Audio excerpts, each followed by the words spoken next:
भारत माता की भारत माता की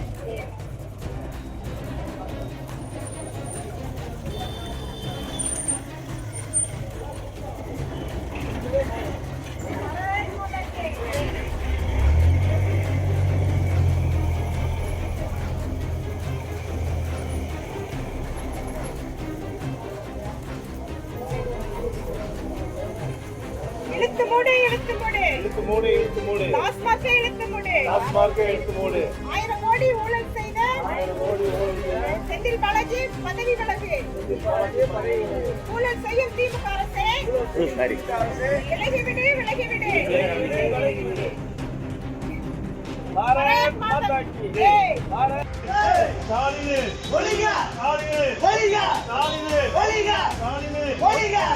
माता की भारत माता की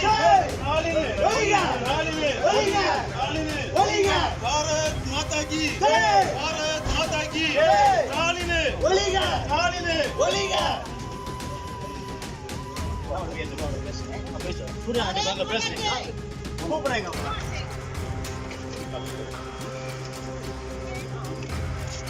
டாஸ்மாக் கடையில முதல்வர் புகைப்படத்தை ஒட்டின 2 பெண்கள் உட்பட பாஜகவினர் 5 பேர் கைது செய்யப்பட்டிருக்காங்க.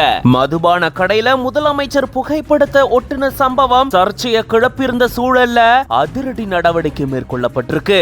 முறைகேட கண்டிச்சு பாஜகவினர் இப்படி செஞ்சதா கூறப்படுது.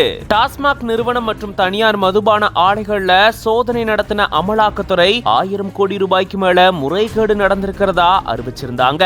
இந்த ஊழலை கண்டிச்சும் மதுவிலக்க அமல்படுத்த கோரியும் தமிழகம் முழுக்க பாஜக சார்பில் அரசு டாஸ்மாக் கடைகள்ல முதலமைச்சருடைய புகைப்படம் ஒட்டப்படும் அப்படின்னு தெரிவிக்கப்பட்டிருந்தது. இந்த நிலையில தான் ஸ்ரீவில்லிபுத்தூர் பக்கத்துல வன்னியம்பட்டி விலக்கு சாலையில இருக்கக்கூடிய ஒரு டாஸ்மாக் கடையில 2 பெண்கள் முதலமைச்சருடைய புகைப்படத்தை ஒட்டுனதா கூறப்படுது. இந்த விவகாரம் தொடர்பா வீடியோ ஒன்னு வெளியாகி பெரும் சர்ச்சை ஏற்படுத்தியிருந்த சூழல்ல தான் இப்போ இது தொடர்பான நடவடிக்கை மேற்கொள்ளப்பட்டிருக்கு. 2 பெண்கள் உட்பட 5 பாஜகவினர் முதலமைச்சரை கண்டிச்சு கோஷங்களையும் எழுப்பியிருந்தாங்க. இதை தொடர்ந்துதான் வன்னியம்பட்டி போலீசார் சம்பந்தப்பட்டவங்களை கைதாகிய இந்த 5 பேரையும் தான் போலீசார் கைது செஞ்சு தீவிர விசாரணையில் ஈடுபட்டு வராங்க.